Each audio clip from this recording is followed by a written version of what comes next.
So it was a little quicker, 60 seconds. So we have Kerry Buck, Canadian ambassador to NATO, and Kay Bailey Hutchison, the United States ambassador to NATO. I know. We just put one thing for a picture. Yeah, shall do.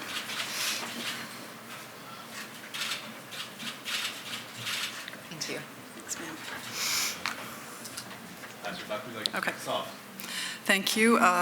Good afternoon, and I'm Kerry Buck, Canada's permanent representative to NATO, and it's a real pleasure for me to join you alongside my American counterpart, Ambassador Kay Bailey Hutchison. I'm particularly pleased to be here to talk to you about NATO, given that NATO is at the heart of Euro-Atlantic security, and because NATO Secretary General Jens Stoltenberg will be opening the conference today, alongside Canada's Minister of National Defence, Hutchison. So briefly, before turning to my American colleague to say a few words, let me just set out for you what Canada's doing at NATO.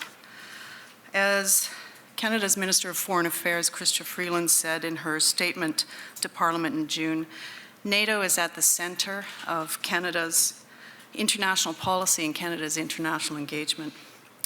We were a founding member of the alliance and have for the past 68 years contributed in one way or the other to every single NATO mission. We're a framework nation in Latvia as part of the new battle groups in the Baltics and Poland. Canadian jets are in Romania as part of NATO's strengthened presence in the Black Sea region, and a Canadian frigate is consistently deployed to NATO maritime operations.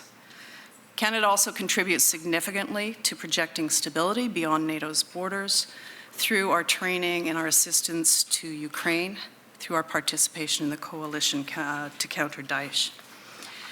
These are just some examples, but I guess my main message to you is that Canada is a solid ally, that our contributions to NATO are part of our renewed emphasis on multilateralism that we saw in Vancouver at the UN Peacekeeping Conference earlier this week, and that Canada matters to NATO, and NATO matters to Canada.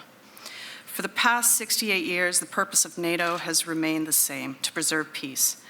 And as NATO adapts to today's increasingly complex security environment, it continues to do so. It continues to preserve that peace. I think it's fair to say that NATO is the most successful political military alliance in history. And at the core of that alliance is the transatlantic bond between North America and Europe.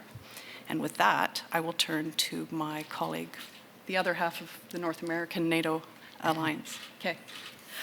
Well, thank you so much. I'm really pleased to be here with my colleague on the council. I've really come to respect very much Ambassador Buck and her contribution to the North Atlantic Council. When she speaks, people listen because she always has something to say that is well researched and is a part of our very strong bond of a mutual security pact. Let me just say I have been the American ambassador for about 3 months now, and as a United States Senator for 20 years, I was very supportive of NATO and in the security area, which was my area, I think it is unsurpassed. It's unsurpassed because it is a now 29-member alliance, which has an open door that is helping the new members that qualify by creating a democracy, by striving for a rule of law and a system of an ability to protect themselves from any kind of outward aggression. And I think the open door policy that NATO has had has created stronger nations that might have not had that strength had it not been for the requirements for becoming a member of NATO. And by striving to become a member, they have become stronger within themselves. I'm very pleased also about the strength that NATO is showing in dealing with our newer challenges. I don't think that we have had the same challenges probably before 2014 that we have now after 2014, that being when Russia overtook Crimea and has caused so much trouble in the Ukraine, and before that, the country of Georgia as well. So I think the forward presence that Ambassador Buck mentioned is very important for a deterrence, which, as President Reagan said in his speech to the 70th anniversary of Normandy, our transatlantic alliance is to deter so that we will not have to defend. And if we can deter Russian aggression, if we can deter the terrorism that has swept through all of our countries, well, not all, but at least my country and many of the European countries, that now is a common threat. And now I think NATO is embracing our common threats, the common threats that are different from when NATO was formed in 1949, but are now relevant today of our mutual threats, and therefore our mutual defense and deterrence will operate. Also, please, I'll just say that we are such a cooperative alliance. We do things by consensus, and sometimes that's hard, and people have to give and take, but it has served us well since 1949, and we will be celebrating our 70th anniversary in 2019, which we are all very much looking forward to. So I'm pleased to be here with my colleague and would be happy to take questions. Hi, my name is Nasser Husseini from Al Jazeera. We're Washington-based. No doubt there are many challenges. My question to you, both ambassadors, how do, at NATO level, do you evaluate the Russian presence now into the Middle East? In Syria, for example, it totally changes the picture from a strategic point of view. And my second question would be on Turkey. How comfortable or uncomfortable is the relation with Erdogan and Turkey? So many issues, so many cases here and there, but from your point of view here standing today, if you can tell us what is this new picture, the new Russia presence in Europe, but also in the Middle East. It changes completely the picture of what we know of that Middle East, but also in Turkey, a major player in the Syria issue. Thank you very much, both ambassadors. Maybe I'll start on Turkey, and then both of us can turn to your question about Russia as well. The heart of the alliance is alliance unity. That's the greatest benefit to every allied. And alliance unity is something that we have to, as Kay said, it's built by consensus, and it takes a lot of care and feeding to maintain that alliance unity. So that's our center of gravity. And as such, Turkey is a solid ally. They contribute significantly to NATO operations, NATO activities. When we, Canada, have bilateral issues with NATO allies, we'll choose other fora to bring those issues up. We bring them up, but we choose other fora to bring them up. But I'll go back to my main message that Turkey's a solid NATO ally. I mean, we deployed alongside them in Afghanistan. We have deployed alongside them around the globe. So I'll leave it at that, and maybe I'll just open on your Russia question. As Ambassador Bailey Hutchison said, 2014 marked a real change in the strategic environment for NATO. But Russia's increase in their military capabilities, the frequency of their exercising, the scope and scale of their exercising, and their change in their nuclear doctrine all preceded 2014. They went into Georgia in 2008. So what we're seeing in Syria or down in the Med is it's a slight geographic expansion of behavior and activity and messaging we'd seen from Russia for a number of years. Russia's always had a presence in Syria for quite a while, but yes, they augmented their presence. And we're very aware of that.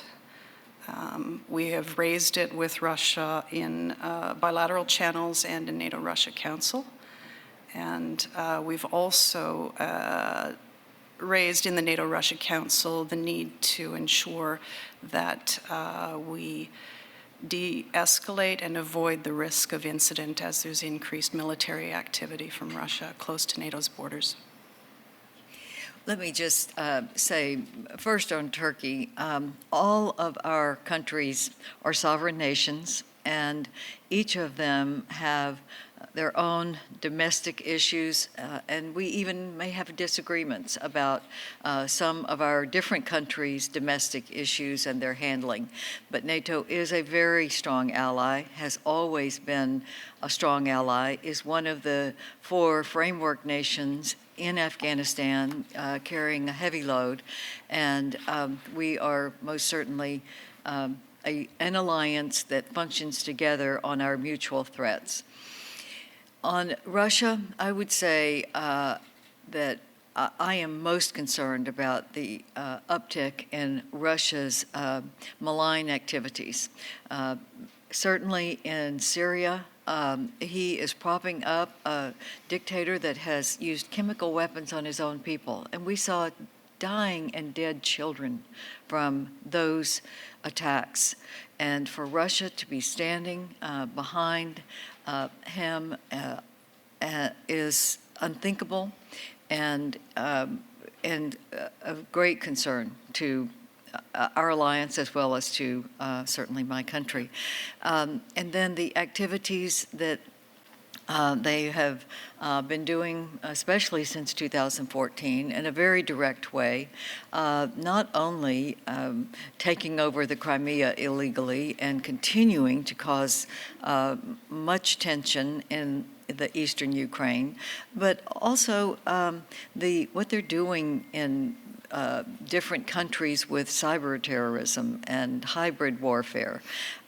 It's troubling, and that's why we are beefing up our alliance presence in the countries that are most threatened. The Baltics, all 3 of those have a forward presence of a combination of NATO allies that's very widespread. Canada is leading one, America is leading one. So we are very supportive of those countries and their freedom. They're emerging democracies that are very strong members of our alliance, as well as Poland, Romania, Bulgaria. So we are going to deter, we are going to push back where needed to stand for the members of the alliance who might be threatened by an outside force. Great. We actually have time for one more question.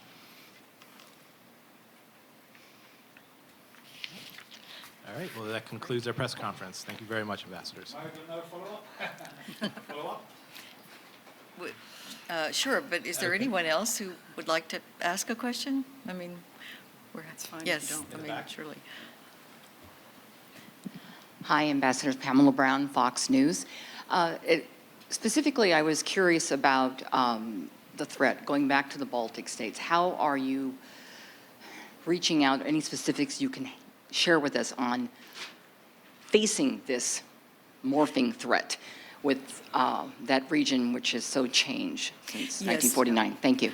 Yes, the 3 Baltic states are, of course, 3 of the most vulnerable to Russia. And our forward presence, as Kerry mentioned, in Latvia is where the Canadians are leading.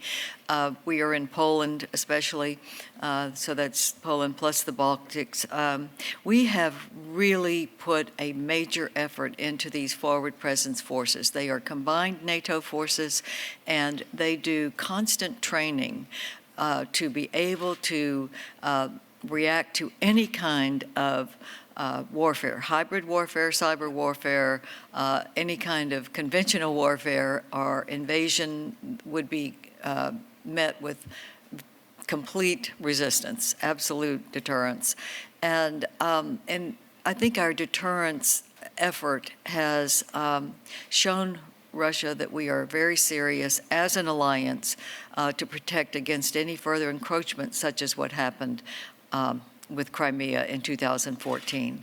Russia brought this on themselves. They were the aggressors. They took over a territory of people trying to form a republic and set up a democratic system, and they are encroaching on that illegally. So we are doing a constant rotating force that is actually doing very well in their joint efforts at training together and communicating and doing a constant level of awareness of anything that might look like it could be an encroachment on their sovereign nations. All right. Not much to add on that, except to say that deterrence at its heart is a very strong political message to a potential aggressor that NATO as an entire alliance has a will to act, that we're steadfast. We back it up with military presence and military force. So it changes the risk calculus for any potential aggressor. It changes the risk calculus for Russia if you know that if you step 1 foot across a border, you'll bring the whole of the alliance crashing down. Ambassadors, thank you very much. That's all. If there's any follow-up, you can please contact any of the folks at the media table in the back, or myself, Brian Kelly with the U.S. Media. We'll be happy to help you. Thank you very much.